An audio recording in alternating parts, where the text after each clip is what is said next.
Welcome students. My name is Prachi Kanchan. आपका मेरे YouTube channel पे बहुत बहुत स्वागत है। आज जो टॉपिक हम कवर करने जा रहे हैं वो है differentiation between business, profession and employment. जैसा कि आप सब जानते होंगे, ये तीनों ही टाइप्स ऑफ इकोनॉमिक एक्टिविटीज़ में काउंट किए जाते हैं। अगर आपको टाइप्स ऑफ इकोनॉमिक एक्टिविटीज़ के बारे में ज़्यादा जानकारी चाहिए तो मैंने उस पर एक वीडियो बनाया है जिसका लिंक मैं डिस्क्रिप्शन बॉक्स में अवेलेबल करा दूंगी। चलिए शुरू करते हैं आज का topic, differentiation between business, profession and employment. Business basically क्या होता है? बिजनेस वो इकोनॉमिक एक्टिविटी होती है जिसमें आप सामान को और गुड्स एंड सर्विसेज को बेसिकली प्रोड्यूस करते हैं, उनको एक्सचेंज करते हैं या ट्रांसफ़र करते हैं। बेसिकली किस मकसद से? जिससे आप प्रॉफिट को कमा सकें। सेकेंड हमारा क्या आ जाता है? सेकेंड हमारा आ जाता है प्रोफेशन। प्रोफेशन क्या होता है बच्चों?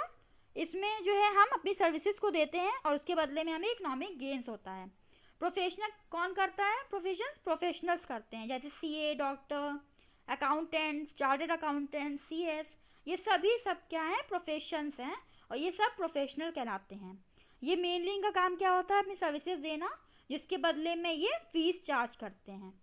तीसरा हमारा क्या आ जाता है? एम्प्लॉयमेंट। एम्प्लॉयमेंट वो सबसे कॉमन इकोनॉमिक एक्टिविटी है जो आप आसपास बहुत कॉमनली देखते होंगे। इसमें बेसिकली क्या होता है? इसका objective to earn wages and salary. इसमें जो पर्सन इसके अंदर काम करते हैं वो अपनी सर्विसेज देते हैं और उसके बदले में उन्हें क्या मिलता है? Wages and salary. उनका मेन ऑब्जेक्टिव क्या होता है? वेजेस एंड सैलरी कमाना। कई बार इसके अलावा भी उनको कुछ इंसेंटिव या एडिशनल जो है वो प्रॉफिट या एडिशनल भी उसमें बेनिफिट्स ऐड ऑन कर देता है एम्प्लॉयर, पर मेनली इसका मेन ऑब्जेक्टिव क्या होता है? To earn wages and salary. अब बात आती है हमारी क्वालिफिकेशन की। जब बात करते हैं बिजनेस के लिए क्वालिफिकेशन की, तो बिजनेस के लिए किसी भी तरह की क्वालिफिकेशन की ज़रूरत नहीं होती है। बिजनेस के लिए आपको बस आइडिया जनरेट करना चाहिए और आपको पता होना चाहिए कि आपको बिजनेस कैसे कैरी फॉरवर्ड करना है। आपके अंदर वो कैपेबिलिटी, वो पोटेंशियल होना चाहिए और रिस्क लेने की एबिलिटी होनी चाहिए।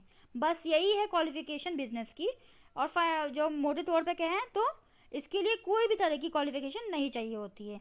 No qualification are essential for starting a business. कोई भी क्वालिफिकेशन स्टार्टिंग अ बिजनेस करने के लिए नहीं चाहिए होती, आर नॉट एसेंशियल। ठीक है, अब बात आती है हमारी प्रोफेशन की। प्रोफेशन प्रोफेशनल्स के द्वारा किया जाता है, तो हमें इसमें क्वालिफिकेशन, मिनिमम क्वालिफिकेशन की ज़रूरत होती है।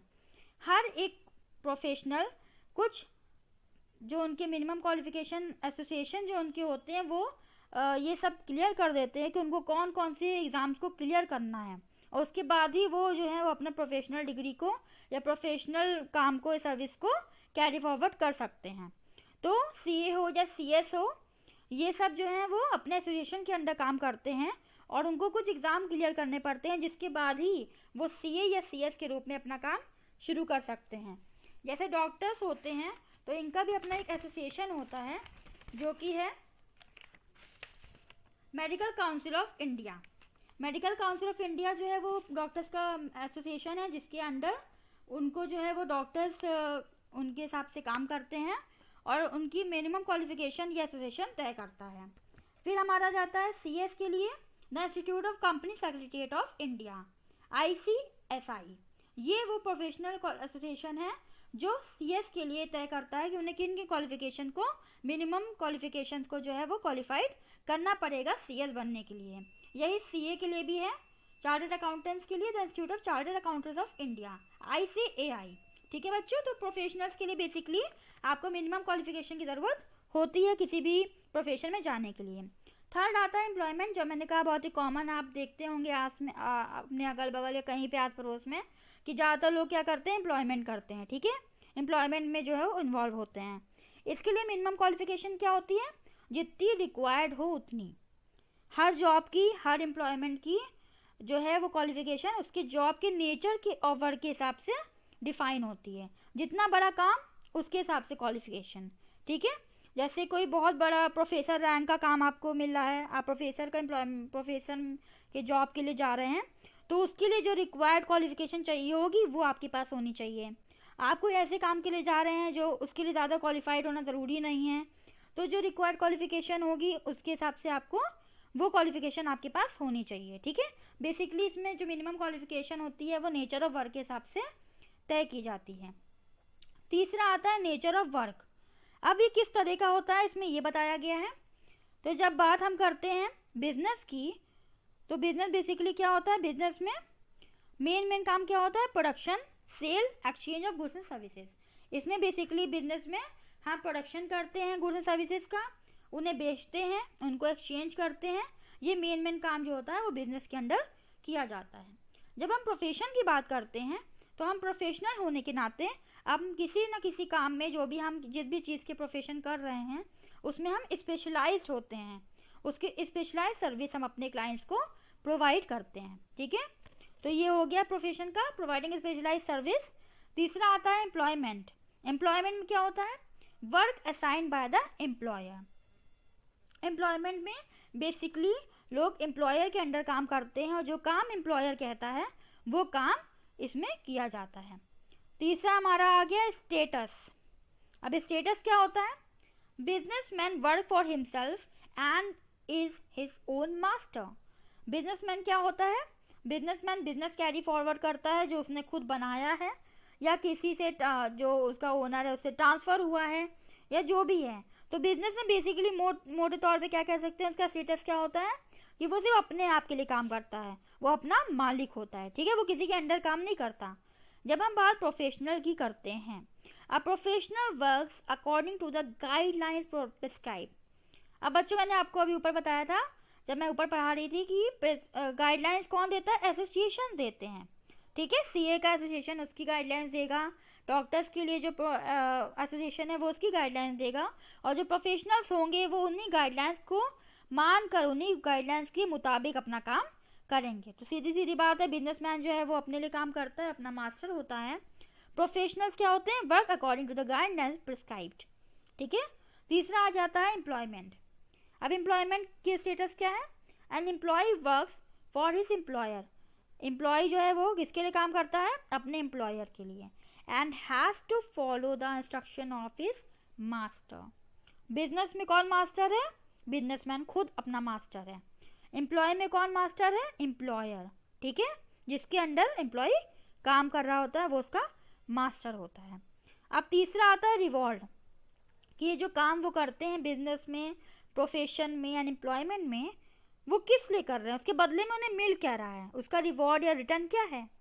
जब हम बात करते हैं बिजनेस में जिसमें हम गुड्स एंड सर्विसेज को खरीदते, बेचते, एक्सचेंज करते हैं, तो उसमें बेसिकली क्यों करा जाता है, प्रॉफिट के लिए।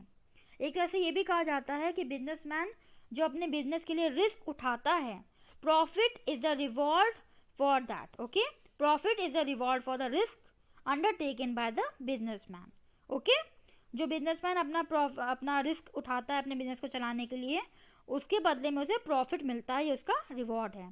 तो यहाँ पे क्या दिया हुआ है बच्चों, profit which is uncertain and variable, ठीक है। प्रॉफिट मिलता है बिजनेसमैन को जो अनसर्टेन होता है और वेरिएबल होता है, उसको पता नहीं उसे कब कितना प्रॉफिट मिलेगा।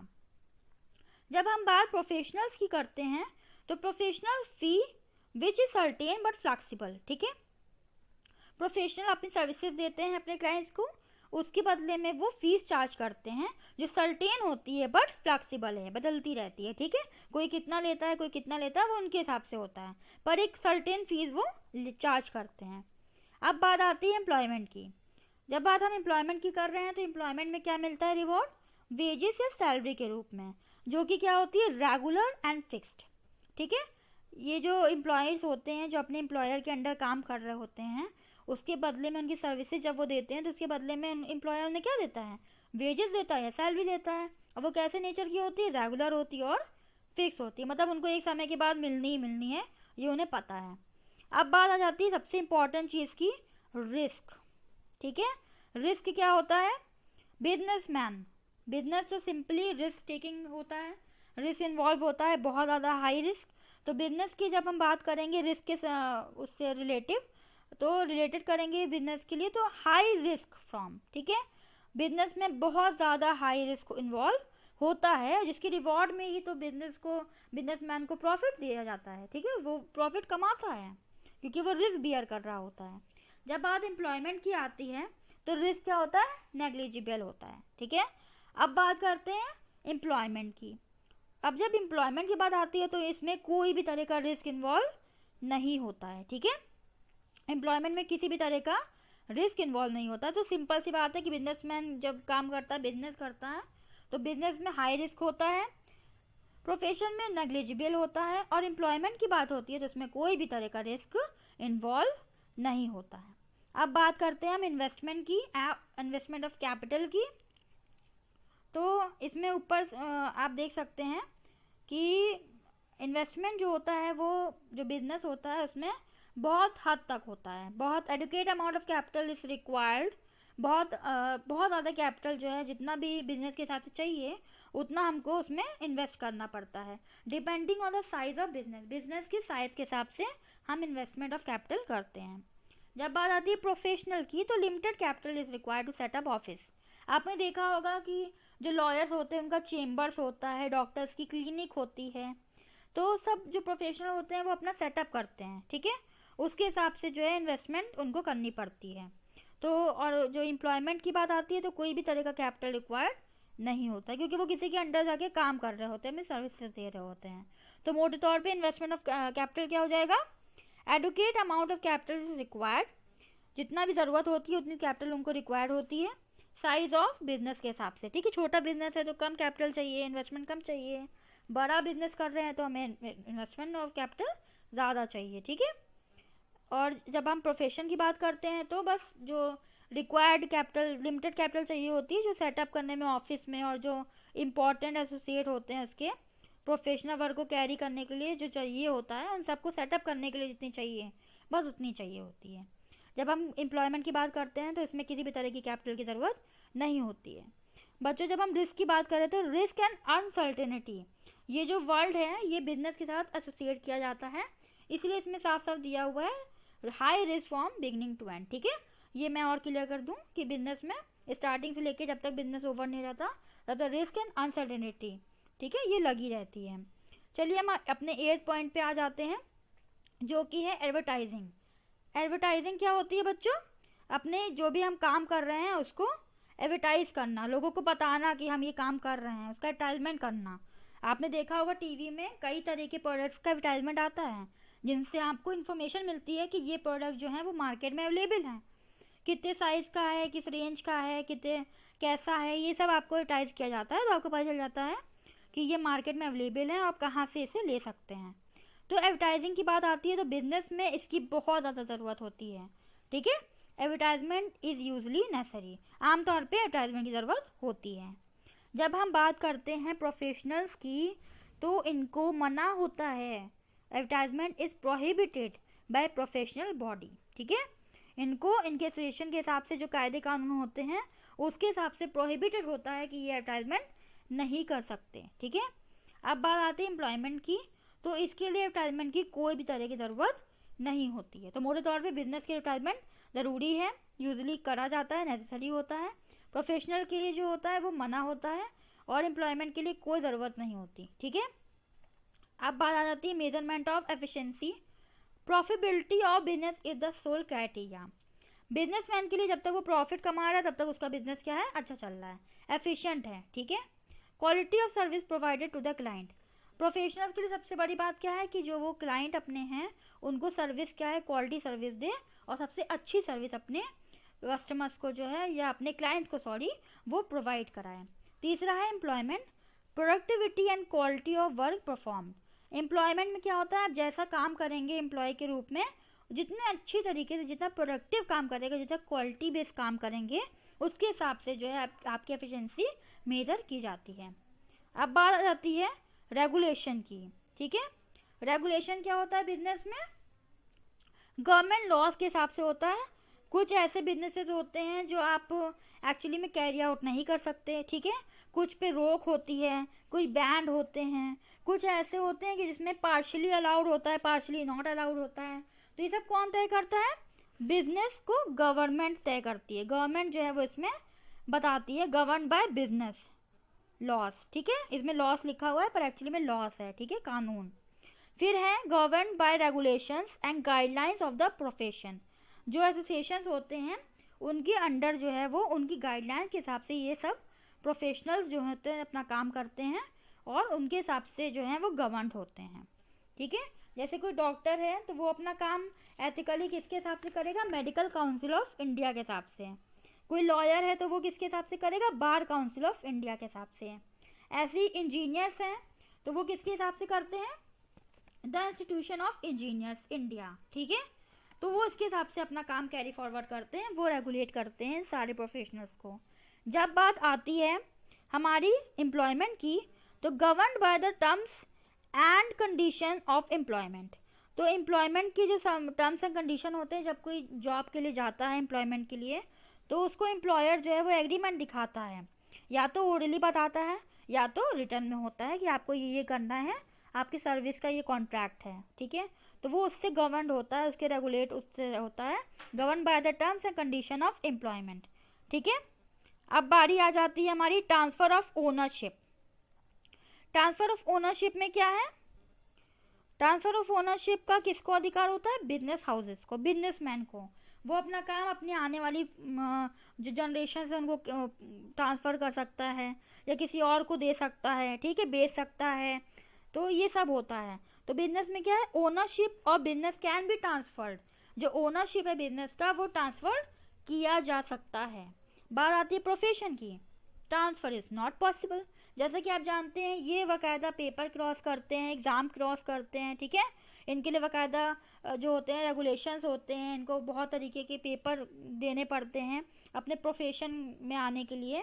तो ट्रांसफ़र करने के तो कोई सवाल प्रोफेशन में उठता ही नहीं। Transfer is not possible. ठीक है, बात आती है एम्प्लॉयमेंट की, तो एम्प्लॉयमेंट में भी ट्रांसफ़र जो है वो पॉसिबल नहीं है। आप अपने काम के लिए खुद जिम्मेदार हैं और आप किसी और को ट्रांसफ़र अपना काम नहीं कर सकते। तो ट्रांसफ़र ऑफ ओनरशिप में जब हम बिजनेस की बात करते हैं तो can be transferred ownership of business, professionals can't transfer their ownership of, transfer of ownership can't transfer. Okay, and employment की बात जब हम करते हैं तो क्या होता है, दे कैन ऑल्सो, वो भी नहीं कर सकते। ठीक है, they can't transfer, transfer is not possible in employment too. तो बच्चों मुझे लगता है अब आप समझ गए होंगे कि बिजनेस, प्रोफेशन एंड एम्प्लॉयमेंट तीनों के पॉइंट्स ऑफ डिफरेंशिएशन क्या होते हैं, कैसे ये एक दूसरे से अलग होते हैं। और अगर आपको ज़्यादा जानकारी चाहिए हो तो मैंने लिंक डिस्क्रिप्शन में दे रखा है, आप वहाँ से उन तीनों के बारे में अच्छे से समझ सकते हैं।